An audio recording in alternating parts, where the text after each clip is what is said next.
دور موجود کے محققین یہ کہتے ہیں کہ تم پردے میں عورت کو سمیٹ کر کے اس کی آزادی سلب کرنا چاہتے ہو، واجبی سا پردہ کافی ہے،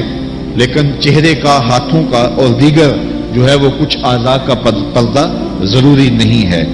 اور صرف عورت کا پردہ، مخصوص اعضاء کا پردہ شریعت نے دیا ہے۔ آپ کو مختلف چینلز پر بیٹھے ہوئے ایسے لوگ نظر آئیں گے جو اس بات کی اس نازک دور میں تبلیغ کرتے ہیں جب عورت پہلے ہی بے پردہ ہو چکی ہے، عورت پردے میں لپٹتی چلی جا رہی ہے اور اس کی نہ آنکھیں نظر آ رہی ہیں نہ ہاتھ نظر آ رہے ہیں، اور اس کے لیے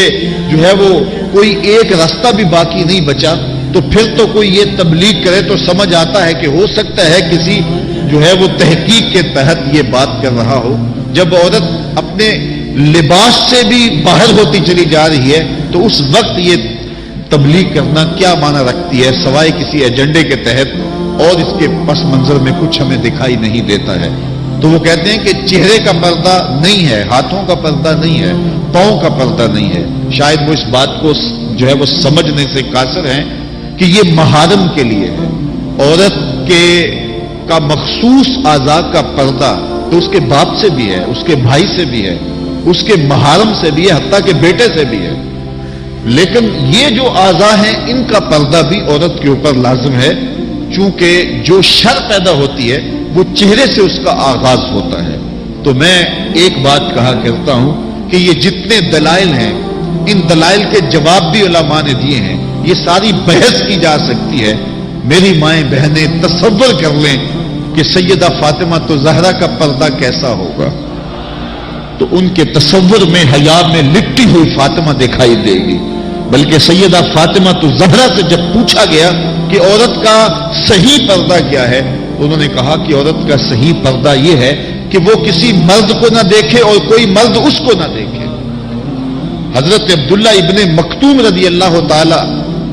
عنہ کے سامنے ازواج مطہرات نے پردہ نہیں کیا تو وہ آنکھوں سے نابینے تھے، تو حضور نے اس پر انہیں تنبیہ کی کہ تم نے پردہ کیوں نہیں کیا؟ تو انہوں نے کہا حضور وہ تو نابینا ہے، تو فرمایا کہ تم نابینا تو نہیں ہو۔ تو پردہ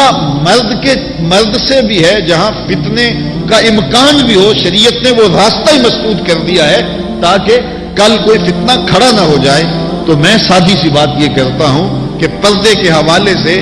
دلائل کی دنیا بھی ایک بہت بڑی دنیا ہے، لیکن میری مائیں اور بہنیں یہ تصور کریں کہ سیدہ فاطمہ تو زہرا کا پردہ کیا ہوگا،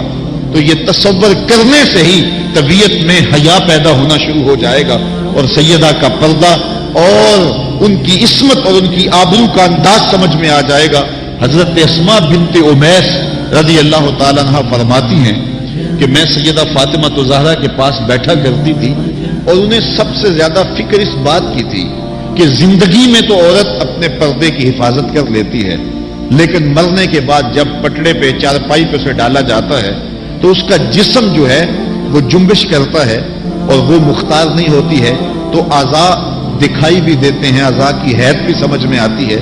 تو یہ بڑا مشکل لمحہ ہوگا جو مرنے کے بعد درپیش ہوتا ہے۔ تو فرماتی ہے کہ میں نے انہیں کہا کہ جب حبشہ کی جانب ہجرت کی تھی تو میں بھی ان لوگوں میں شامل تھی، تو میں نے وہاں حبشہ میں دیکھا ہے کہ چارپائی کے چاروں پایوں کے ساتھ شاخ باندھ دیتے ہیں اور پھر ان کو درمیان میں جوڑ دیتے ہیں اور اس کے اوپر کپڑا ڈال دیتے ہیں اور یہ ایک ڈولی بن جاتی ہے۔ تو کہتی ہیں جب میں یہ بات بتائی تو سیدہ بہت زیادہ خوش ہوئی، کہا یہ تو ایک بہت اچھا طریقہ سمجھ میں آ گیا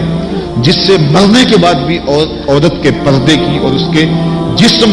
کی حفاظت ہو سکے گی، کسی کی نظر نہیں پڑے گی۔ تو یہ وہ سیدہ ہیں